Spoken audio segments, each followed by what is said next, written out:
আলাইহিস সালাম কইতেছে আল্লাহ যা আদেশ করছে তা পালন করো। তারা আবার বলে ক্বালু দু'ু লানা রাব্বাকা ইউবাইয়িন লানা মা হি। ও মুসা, পাইলাম গরুর বয়স পাইলাম, এখন একটু আপনি আল্লাহর কাছে জিজ্ঞাসা করেন গরুটা কোন কোয়ালিটির হবে, কোন রঙের হবে। এবার মুসা আলাইহিস সালাম এরা যত প্রশ্ন করে দিন তত কঠিন হয়। মুসা আলাইহিস সালাম চুপ। মুসা আলাইহিস সালাম আল্লাহর ওহীর অপেক্ষায় আছে। নজর বরগাইবে মুদাস ইন্তজারে জবাবে উনানে গুফতে না রে। কিছুক্ষণ চুপ হয়ে আবার মুসা আলাইহিস সালাম বলে ক্বালা ইন্নাহু ইয়াকুলু ইন্নাহা বাকরাতুন সাফরা।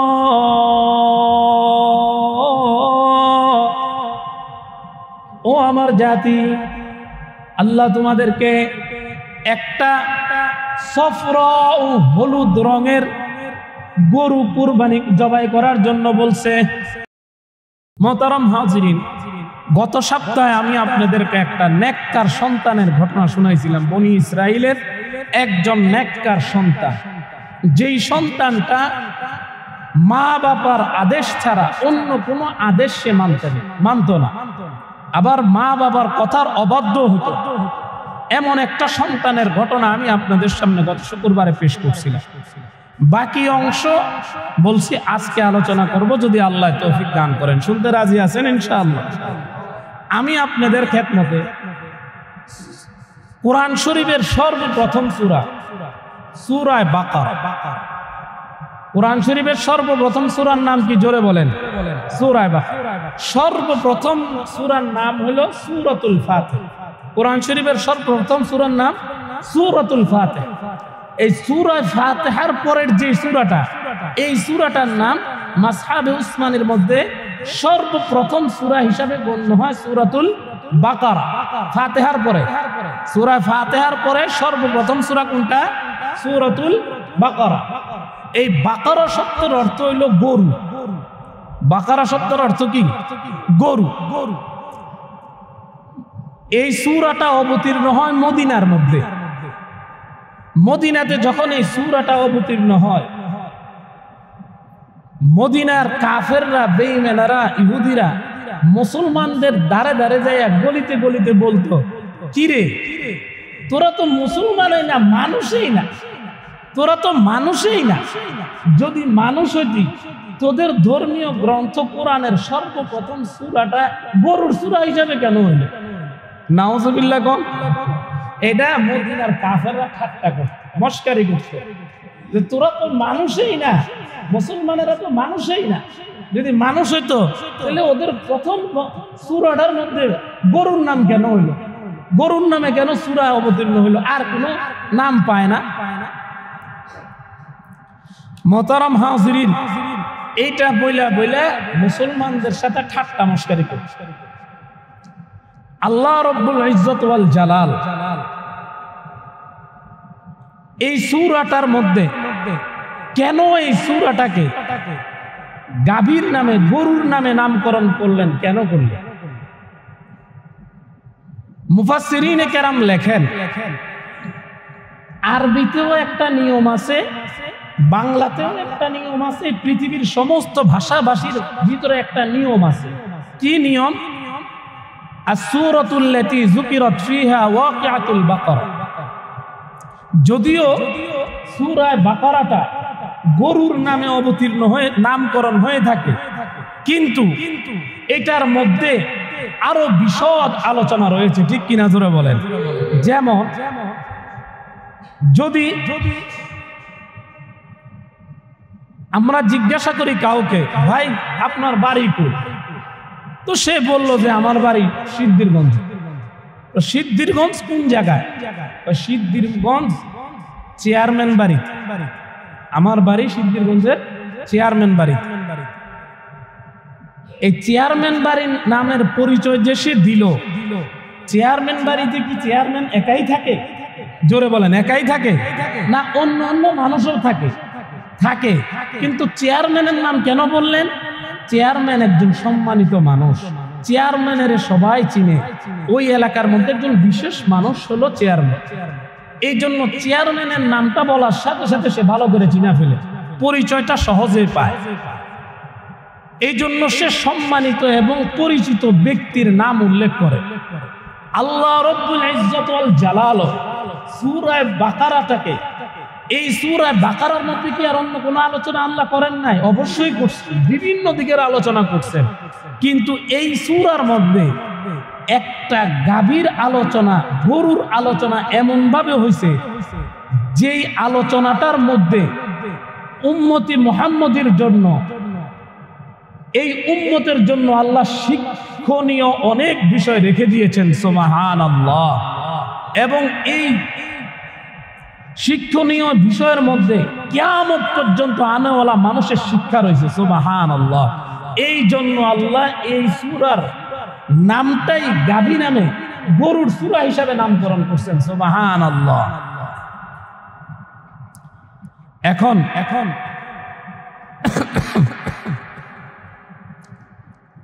দুনিয়াতেও দেখবেন, যদি কোনো মানুষ কোনো বস্তুকে, কোনো বস্তু অথবা কোনো বিশেষ কোনো আলোচনা হয়, সেখানে মূল পয়েন্ট যেটা হয় সেই পয়েন্ট অনুযায়ী সেটাকে নামকরণ করা হয়।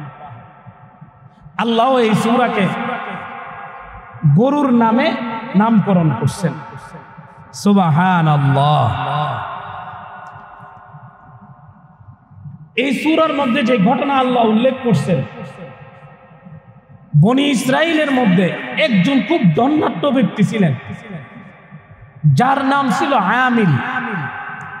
এই আমিল ব্যক্তির একটা মাত্র কন্যা সন্তান ছিল, আর একটা গরিব ভাতিজা ছিল।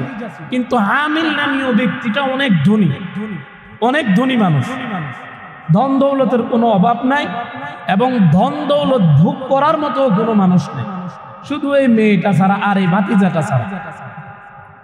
কিন্তু এই ভাতিজা চাচা মরলেই সম্পদের মালিক হবে, কিন্তু চাচা মরা পর্যন্ত তার সহ্য হইতেছে না। এক পর্যায়ে এসে চাচাতো বোনকে বিয়ে করার জন্য চাচার কাছে প্রস্তাব পেশ করে, কিন্তু চাচা তার প্রস্তাবকে প্রত্যাখ্যান করে, প্রস্তাব মাইনা নেয় না।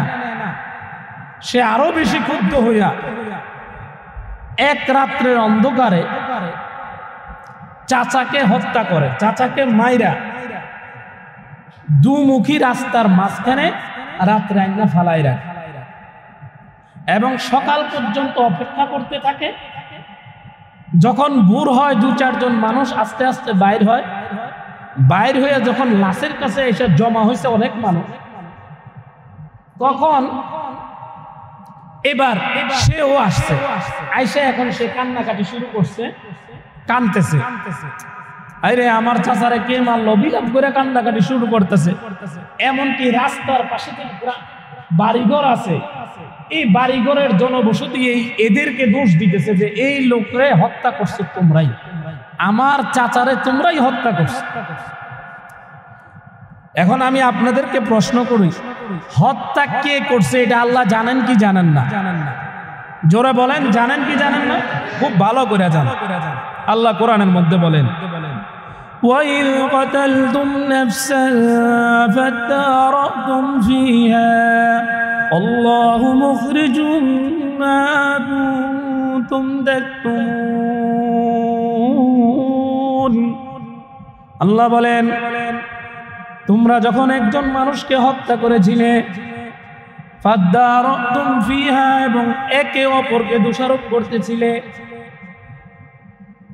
এই অবস্থা যখন তোমাদের মধ্যে চলতেছিল, আল্লাহু মুখরিজুম মা কুনতুম তাকতুমুন, আমি আল্লাহ তোমাদের সেই গোপনীয়তাকে প্রকাশ করে দিয়েছি। সুবহানাল্লাহ। আল্লাহর কাছে কোনো গোপন বিষয় নাই, সেই হত্যাকারীর পরিচয় আল্লাহ প্রকাশ করে দিয়েছে। এর কিভাবে দিয়েছেন? এই নিয়ে যখন ওই মানুষের উপর ভাতিজা দোষারোপ করতেছিল, এখন পক্ষ তো দুইটা হয়ে গেল, একটা হইল খুনির পক্ষ, আর একটা হইল যারা খুন করে নাই নির্দোষ। এই দুই পক্ষের মধ্যে খুব তর্ক বিতর্ক, বাক বিতণ্ডা চলছে। এই পর্যায়ে এক পর্যায়ে তাদের মধ্যে থেকে একজন বলল, আরে আমাদের সময়, এই সময় আমাদের নবী মুসাই তো জীবিত আছে, নিজেরাই তো পারাপারি করে লাভ কি? মুসা যখন নবী হিসাবে দাবি করে তো মুসার কাছে যাই না, নিশ্চয় সে আমাদের একটা সমাধান দিয়ে দিতে পারবে। সুবহানাল্লাহ বলে। এবং তার সে যে নবী দাবি করে, তার নবুয়তের পরীক্ষাটাও হয়ে যায়। এবার মুসা আলাইহিস সালামের কাছে গেলেন, যাইয়া মুসা আলাইহিস সালামরে বললেন যে আমাদের মধ্যে থেকে একটা ব্যক্তি খুন হয়েছে, আমরা সবাই মিলা, এর মধ্যে যে বাতিজা খুনি সেও আছে এবং যারা খুন করে নাই নিরপরাধেরাও আছে। এখন এরা সবাই একজোট হইয়া মুসা আলাইহিস সালামরে বলতেছে, আমরা এই খুনির বিচার চাই এবং প্রকৃত খুনিকে, এই খুনির কুলু আমরা উদ্ধার করতে চাই। কে খুন? মুসা আলাইহিস সালাম বললেন, আরে আমি আল্লাহর নবী ঠিক আছে, কিন্তু তোমরা নিজেরা নিজেরা খুন করছো, আর খুন করে আইসা আমার কাছ থেকে যদি খুনির শনাক্ততা তালাশ করো, কে খুন করছো এটা যাচাই করতে চাও, প্রমাণ চাও, আমি কিভাবে বলবো?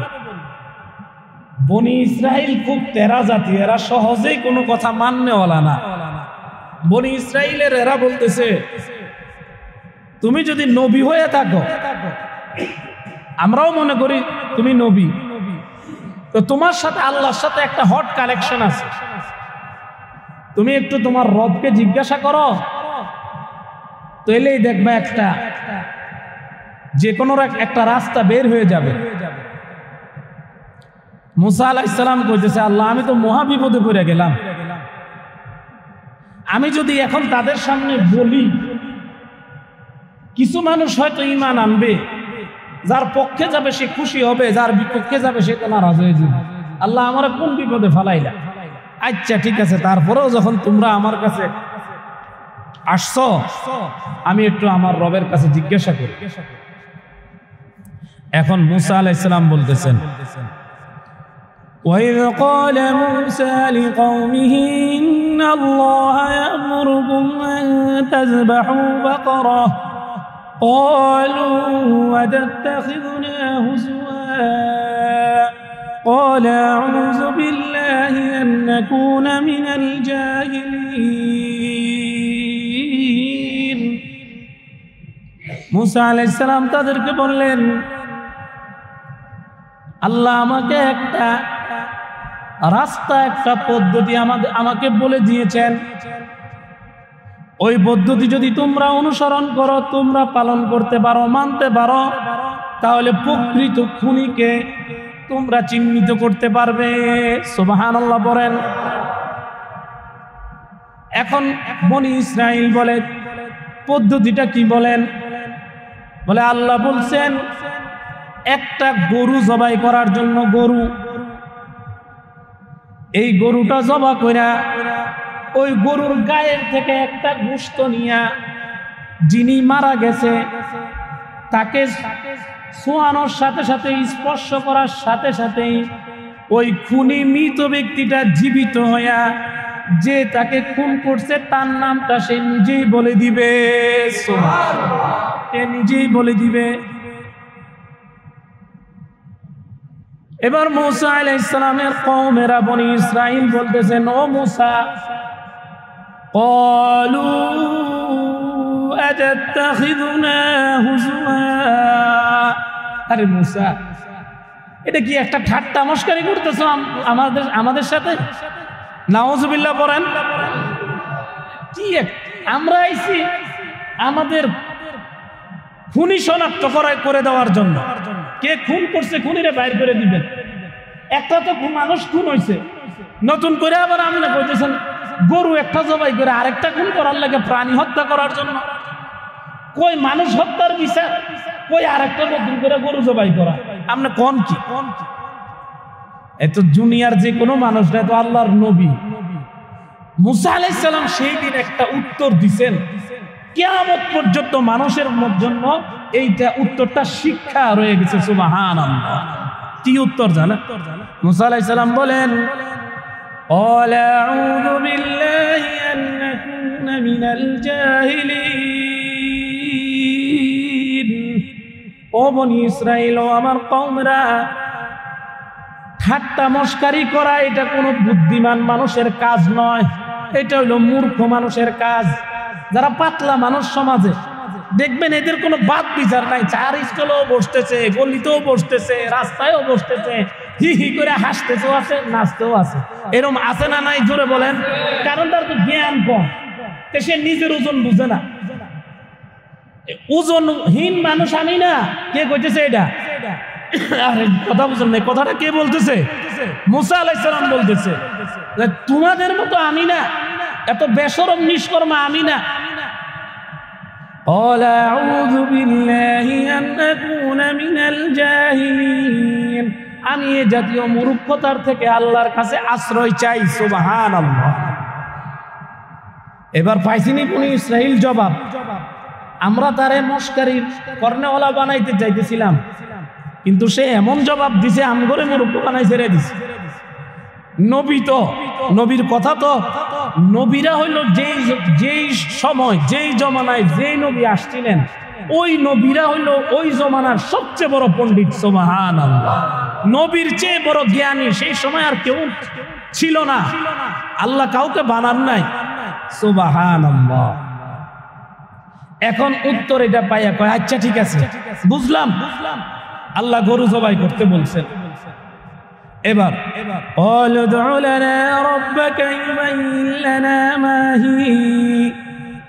এবার মুসা আপনি একটু আপনার রবের কাছে বলেন, ওই গরুটা কেমন হবে সেটা যদি একটু বলে দিত। মুসা আলাইহিস সালাম চুপ করে রইলেন। নজর বর গাইবে মুদাস ইন্তজারে, নজর বর গাইবে মুদাস ইন্তজারে, জবাবে উননে গুফতে নারে, জবাবে উননে গুফতে নারে। মুসা আলাইহিস সালাম একদম চুপ হয়ে মাথা নত করে রইছে। আবার কিছুক্ষণ পরে আসমানের দিকে উঠে এবার বলতেছে, শোনো, আমার সাথে আমার রবের কথা হয়েছে, রবের জানাইছে। সুবহানাল্লাহ। কি জানাইছে? قال إنه يقول إنها بقرة لا فارض ولا بكر। আমার রব আমাকে আদেশ করেছেন, এমন একটা গরু তোমরা কুরবানি করো, জবাই করো, লা ফারিদুন, যেটা বয়স্ক না, ওয়ালা বিক্রি, এবং বাছুর না, একদম অল্প বয়সেরও না। সুবহানাল্লাহ পড়েন। হাদিসের মধ্যে আছে, মুসা আলাইহিস সালাম যখন তাদেরকে বলেছে তোমরা একটা গরু জবাই করো, এরা যদি বনি ইসরাইলের জাতিরা যদি গরু একটা জবাই করে দিত তাহলে হয়ে যেত, কিন্তু এটা তো বনি ইসরাইল, বনি ইসরাইলদের ইতিহাস হইল নবী হত্যার ইতিহাস। বনি ইসরাইলদের ইতিহাস হইল নবীদেরকে কটূক্তি করার ইতিহাস, নবীদেরকে জ্বালানোর ইতিহাস। সুস্থ কোনো কথা তারা চিন্তায় আসেই না তাদের, তারা যে কোনো একটা গরু জবাই করে দিলে হইতো। কিন্তু এরা বারবার নবীদের প্রশ্ন করতেছে নবীকে, আর নবীকে যত প্রশ্ন করতেছে আল্লাহর কাছে তত খারাপ লাগতেছে, আল্লাহ তাদের জন্য তত কঠিন করে দিতেছেন। সুবহান। গরু একটা জবাই করে দিলে হইতো, কিন্তু না, তারা প্রশ্ন করছে এবার একটু জিজ্ঞান কিরম হইব গরুটা, এবার কই দেন। قال إنه يقول إنها بقرة لا فارض ولا بكر। এমন একটা গরু হইতে হবে যেটা বয়স্ক না আবার বাছুর না, আওয়ানুন বাইনা যালিক, যুবক বয়সের একটা গরু লাগবে। সুবহানাল্লাহ বলে। এখানে মানুষ আমাদের জন্য শিক্ষা কি? ওইখানে তো গরুর সাবজেক্ট রয়েছে, এখানে আমাদের জন্য শিক্ষা কি? এখান থেকে আল্লাহ একটা শিক্ষা দিতেছেন কিয়ামত পর্যন্ত আনেওয়ালা মানুষের। কি শিক্ষা? আওয়ানুম বাইনা যালিক। ও দুনিয়ার আমার বান্দারা তোমরা শোনো, আমি যেমন একটা গরু চয়েস করছি, গরুটা বয়স্ক না আবার বাছুরও না, মধ্য বয়সী গরু। ও মানুষ, আমি তোমাদেরকে জানাই দিতে চাই, তোমরা যে শিশুকালও আমার কাছে তোমাদের শিশুকালও গণ্যযোগ্য না। শিশুকালের কোনো হিসাব আমার কাছে নাই, বৃদ্ধ বয়সের হিসাবও আমার কাছে তেমন না। কারণ যৌবন শিশু বয়সের অবস্থাটা হলো পাওয়ার বয়স, আর বৃদ্ধ বয়সটা হইল হারানোর বয়স, প্রাপ্তি হারানোর বয়স। কোন এক কবি বলেন, বাকাইতু আলা শাবাবিন কদ তাওয়াল্লা, বাকাইতু আলা শাবাবিন কদ তাওয়াল্লা, فيا ليت الشباب لنا يعود ولو أن الشباب يبايع ويا ليت البائع ما يريد। কোন এক কবি বলেন, যদি আমার হারানো যৌবনকালটা যদি কোনো ফেরিওয়ালা ফেরি করত, আমার সামনে বিক্রি করার জন্য আসতো, তাহলে আমি সারা দুনিয়ার বিনিময়ে হইলেও তার কাছ থেকে আমার ওই হারানো যৌবনটা কিনে নিতাম। সুবহানাল্লাহ। যৌবনকালের কথা এই জন্য আল্লাহ বলছেন আওয়ানু, এইটা হলো আমাদের জন্য শিক্ষা। তুমি যৌবনকে তোমার কাজে লাগাও, যৌবনকে কাজে লাগাও। এটা পাগলামির বয়স, এটা আল্লাহরে পাওয়ার বয়স, ঈমান আমল কামাই করার বয়স, মসজিদে এসে বেশি বেশি আল্লাহরে স্মরণ করার বয়স। মনে করতেছেন আরে আর যাক না, আস্তে ধীরে কর্মনি, এই আস্তে ধীরে কর্মনি করতে করতে বহু মানুষ দুনিয়া ছেড়ে কবরে চলে গেছে, আর করার সুযোগ হয়নি। ঠিক কিনা জোরে বলেন? হজের সময় হয়েছে, হজ করেন না, কর্মনি কর্মনি। হজের আগে উমরা করে আইছি, কর্মনি। এরপরে যখন একদিন শুনবেন যে অমুকে স্টক করে দুনিয়ার থেকে বিদায়, এরপরে হজ না করে কবর। আর হজ না করে যে কবরে গেছে, আল্লাহর নবী কি বলেন? হয় সে ইহুদি হইয়া মরুক, নইলে নাসারা হইয়া মরুক। নাউযুবিল্লাহ কম। ইহুদি হইয়া মরুক, নইলে নাসারা হইয়া মরুক। আমার সারা জীবনের সম্পদ শিয়াল কুত্তা বিলেরে দিয়ে যাবো। আর সন্তান যদি ইমানদার হয় তাহলে না এটা কাজে লাগবে, আর ইমানদার হোক না হোক, হজ তো আপনার উপর ফরজ হয়েছে। আপনি হজের সম্পদ দিয়ে অন্য কাজ করেন কেন? হজের টাকা দিয়ে অন্য কাজ করেন কেন? বড় হাদিসে আছে, হজ ফরজ হওয়ার সাথে সাথে হজ করো। কারণ হইতে পারে কিছুদিন পরে হজের অর্থ তোমার কাছে থাকবে না, কিন্তু হজের ফরজটা তোমার মাথার উপর রয়েই যাবে, থেকেই যাবে। এই জন্য এই যখন যেটা ফরজ হয় তখন সেটা আদায় করে নেওয়া। মনে করতেছি এখন তো ইয়াং মানুষ, যুবক মানুষ, যাক না বিয়েটা করে নি। এবার বিয়ে করছেন, বিয়ে করার পর শরীরের অবস্থা আগের মতো নাই, দিন দিন যৌবন কমতেছে কমতেছে। আচ্ছা ছেলেটা বড় হয়ে গেল, আচ্ছা মেয়েটা বড় হয়ে গেল, বিয়া শাদী দিয়া লই, দাড়ি পাইক গেল, এরকম করতে করতে একদিন স্টক করে নাই। এরকম ঘটনা আমাদের সামনে আছে না নাই? জোরে বলেন। ওই যুবক আল্লাহর আরশের নিচে ছায়া পাইব যে যৌবন কালে আল্লাহর ইবাদত করছে। সুবহানাল্লাহ। যে যৌবন কালে আল্লাহর ইবাদত করছে। সুবহানাল্লাহ। এজন্য আমরা সবাই একবার আল্লাহ শুকরিয়া আদায় করি, বলি আলহামদুলিল্লাহ। আল্লাহ যে আমাদেরকে এখনো এই বয়সে আল্লাহর ঘরে আল্লাহর হুকুম পুরা করার জন্য আল্লাহর রাস্তায় ঘুরায় ঘাড়াইয়া কানে ধরে নিয়ে আসে, এই জন্য আবারও বলি আলহামদুলিল্লাহ। জন্য বলেন আওয়ানুম বাইনা যালিক, এমন একটা গরু হবে যৌবক বয়সের গরু। আচ্ছা এতটুকু হইল তো শেষ। এরপরে এরা আবার আওয়ানুম বাইনা যালিক ফাফআলু মা তুমারুন। মুসা আলাইহিস সালাম বলে আর কথা বাড়াইস না, যাও আর কথা বাড়ায়ও না। ফাফআলু মা তুমারুন, যা আদিষ্ট হয়েছে সেটা পালন করো। বনি ইসরাইল কি এত সহজে মানুষ না? আবার প্রশ্ন করতেছে। দেখবেন দুনিয়াতে কিছু মানুষ আছে এক কথার মানুষ, দুনিয়া বেশিরভাগ এক কথার মানুষ যারা হয় এরা বেশিরভাগ সলিড হয়। ঠিক কিনা জোরে বলেন? কারণ এরা প্যাচগুস পছন্দ করে না, যেটা কয় একবারেই এই ওই দুনিয়ার মানুষের কাছেও যদি বেশি প্রশ্ন করে, বেশি কথা জিজ্ঞাসা, এই মিয়া বাদ দেন, যেটা করতে গেছি এটা করেন, এরকম কয় কি কয় না জোরে বলেন? বেশি কথা পছন্দ করে না। আরে তো আল্লাহর নবী, মহাজ্ঞানী। মুসা আলাইহিস সালাম কইতেছে আল্লাহ যা আদেশ করছো তা পালন করো। তারা আবার বলে ক্বালু দু'ু লানা রাব্বাকা ইউবাইয়িন লানা মা হি। ও মুসা, পাইলাম গরুর বয়স পাইলাম, এখন একটু আপনি আল্লাহর কাছে জিজ্ঞাসা করেন গরুটা কোন কোয়ালিটির হবে, কোন রঙের হবে। এবার মুসা আলাইহিস সালাম, এরা যত প্রশ্ন করে দিন তত কঠিন হয়। মুসা আলাইহিস সালাম চুপ। মুসা আলাইহিস সালাম আল্লাহর ওহীর অপেক্ষায় আছে।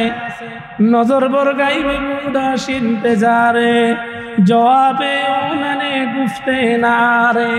কিছুক্ষণ চুপ হয়ে আবার মুসা আলাইহিস সালাম বলে ক্বালা ইন্নাহু ইয়াকুলু ইন্নাহা বাকরাতু সাফরা।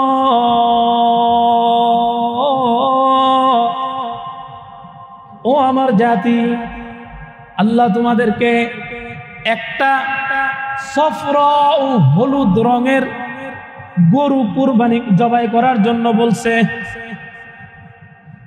মধ্য বয়সের কুরবানি দিয়ে দিলেও হইতো।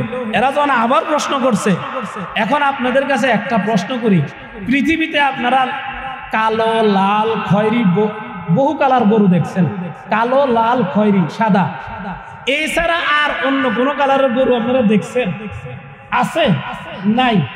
এখন মুসা আলাইহিস সালাম বলছে, তার জাতিদেরকে বলতেছে আল্লাহ কইছে একটা হলুদ কালারের গরু জবাই করার জন্য। এরপরও তো বনি ইসরাইল এরপরও কি কয় জানেননি? ও মুসা, আল্লাহ যে হলুদ কালারের কথা কইছে, হলুদের ভিতরেও তো দুই কালার আছে। সুবহানাল্লাহ। একটা হইল গাঢ় হলুদ আর একটা হইল হালকা হলুদ। এখন কোন কালারের গরুর কথা আল্লাহ কইছে? এবার মুসা আলাইহিস সালাম বললেন আল্লাহ ওই কালার তোরা যে প্রশ্ন করবে এটা আল্লাহ জানে। আল্লাহ জান্না হুনাই কইছে, আল্লাহ আমারে জানাইছে কালারটা কেমন ধরনের কালার হবে। ফাকিউল লাউনুহা তাসুরুন নাজিরিন। ওই গরুটা গাঢ় রঙের গরু হইতে হবে, গাঢ় হলুদ কালার। তাসুরুন নাজিরিন, যেটা দেখলে মানুষ তাকাই থাকবো, মানুষের দৃষ্টি আর ফিরবে না। সুবহানাল্লাহ। এবারে খুঁজগা হলুদ কালার গরু, এবার খুঁজো। এরপরে বনি ইসরাইল আবার প্রশ্ন করে ক্বালু দু'ু লানা রাব্বাকা ইউবাইয়িন লানা মা হিয়া ইন্নাল বাকরাতা শাবাহা আলাইনা ওয়া ইন্না ইনশাআল্লাহু লামুহতাদুন। আচ্ছা, আমরা পাইলাম, বয়সও পাইলাম, কালারও পাইলাম। এবার ইনশাআল্লাহ আপনি আমাদেরকে যা বলছেন, ইনশাআল্লাহ আমরা মোটামুটি ধারণা পাইছি, আমরা জবাই করব ইনশাআল্লাহ। তবে এখন এই গরুটার আরো কিছু কোয়ালিটি আছে। সেটা কি হালের গরু হইব, না ক্ষেতের সেচের গরু হইব, না এমনি নিখুঁত গরু হইব? গরুটা কেমন হইব? এবার মুসা আলাইহিস সালাম আবার আল্লাহর কাছে বললেন قالوا ادع لنا ربك يبين لنا ما هي قالوا ادع لنا ربك يبين لنا ما قالوا ادع لنا ربك يبين لنا ما لونها قال إنه يقول إنها بقرة صفراء فاقع لونها تسر الناظرين قال إنه يقول إنها بقرة لا ذلول تثير الأرض। মুসা আলাইহিস সালাম বললেন গরুটা এমন হবে যেই গরু দিয়ে দুনিয়াতে কোনোদিন কোনো কাজ করানো হয় নাই। লা যালুলুন, কোনো কাজ করানো হয় নাই। ওয়ালা তুসিরুল আরদ, এবং জমিনে কোনোদিন হাল চাষ করা হয় নাই। ওয়ালা তাসকিল হারস, এবং কি কোনোদিন সেচের কাজেও, পানি হিসের কাজেও ব্যবহার হয়নি। মুসাল্লামাতুন, একদম নিখুঁত।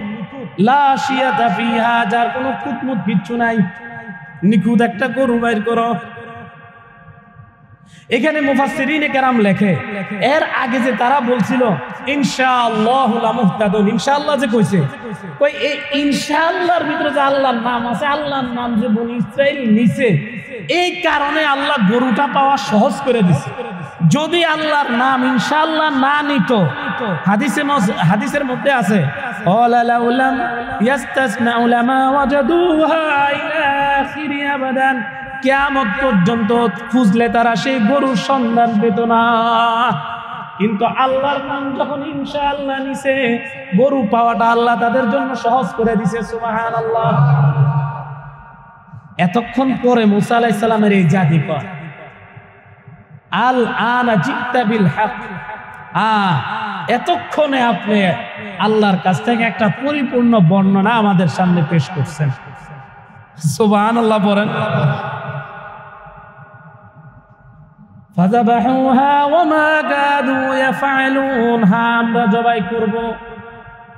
তাদের এত প্রশ্ন করার উদ্দেশ্য আল্লাহ নিচে বলছেন, তাদের আসলে জবাই করা উদ্দেশ্য ছিল না, কিন্তু এরা এখন এমন এক বেড়ার কোলের মধ্যে পড়ছে,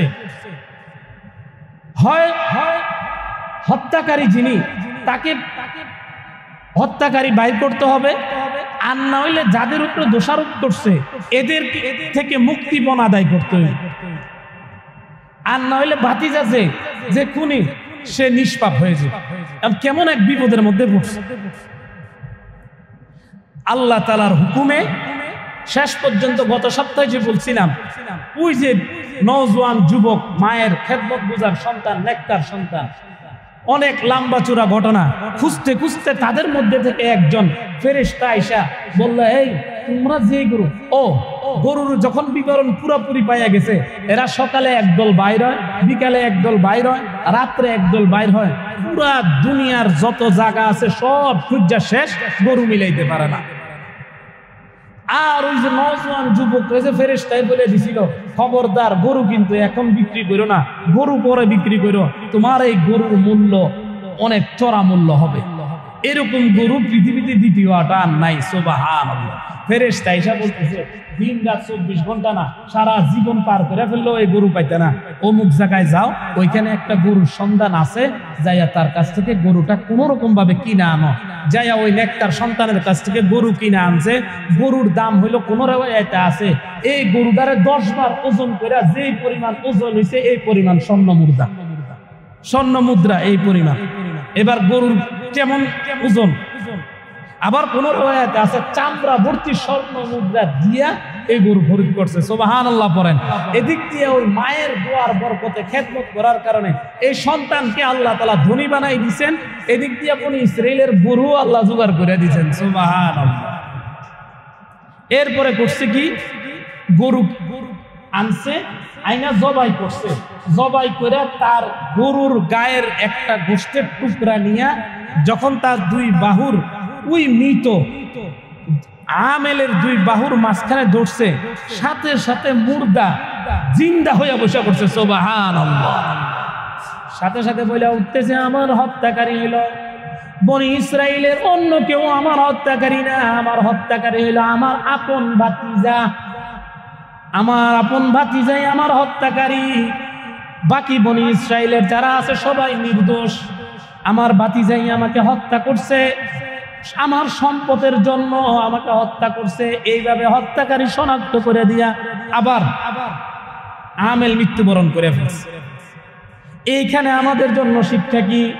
আল্লাহ বলেন, আল্লাহুল্লাযী খালাকাস সামাওয়াতি ওয়াল আরদ আল্লাযী খালাকাল মাউতা ওয়াল হায়াতা লিয়াবলুয়াকুম। আল্লাহ বলেন, আমি তোমাদেরকে রিজিক দান করি, আমি তোমাদেরকে সৃষ্টি করছি, আমি রিজিক দিছি, আমি মৃত্যু দান করছি, আবার একদিন আমি তোমাদেরকে জীবিত করবো। সুবহানাল্লাহ। তাহলে আল্লাহ মৃতকে জীবিত করতে পারেন কি পারেন না? জোরে বলেন। নিঃসন্দেহে পারেন। তাহলে আমাদের যে মৃত্যু হবে এটা তো সত্য কথা, মৃত্যুর পরে যে আমাদের হিসাব কিতাব হবে, আল্লাহর সামনে উপস্থিত হবে, এটা তো সত্য কথা, না সন্দেহ আছে? কোনো সন্দেহ নাই। এইভাবে হত্যাকারী শনাক্ত হইল, সাথে সাথে হত্যাকারী ভাতিজাকে ধইরা খুনের বদলি খুন, সাথে সাথে ভাতিজাকে খুন করে ফেলছে। এবার বনি ইসরাইল খুনিও পায়ে গেল, খুনির বিচারও পাইল, তারাও কলঙ্ক মুক্ত হয়ে গেল।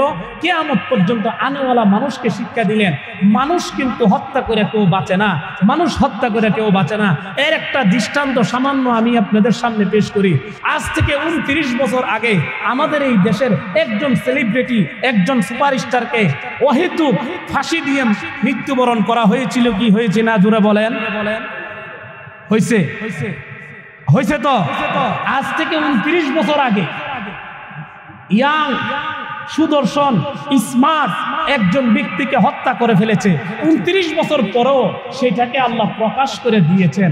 মোহতারাম হাজিরিন, বলতেছি 29 বছর আগের মামলা যদি এখনো পর্যন্ত সেটাকে রায় পায়, কথা বুঝে আসছে, সেটার প্রমাণ যদি মিলাইতে পারে যে আল্লাহ আমাদেরকে সৃষ্টি করেছেন, সেই আল্লাহ কি মৃত্যুর পরে আমাদেরকে জীবিত করতে পারেন না? জোরে বলেন, পারেন কি পারেন না? এই জন্য দুনিয়াতে চলার সময় খুব হিসাব করে একদিন আল্লাহর সামনে উঠতে হবে, আল্লাহর সামনে জবাব দিতে হবে, আল্লাহর আদালতে দাঁড়াইতে হবে। ঈমান আমল ঠিক করে বানায়া তারপরে আল্লাহ যাতে আমাদেরকে কবরে নিয়ে যায়, সকলে বলি আমিন।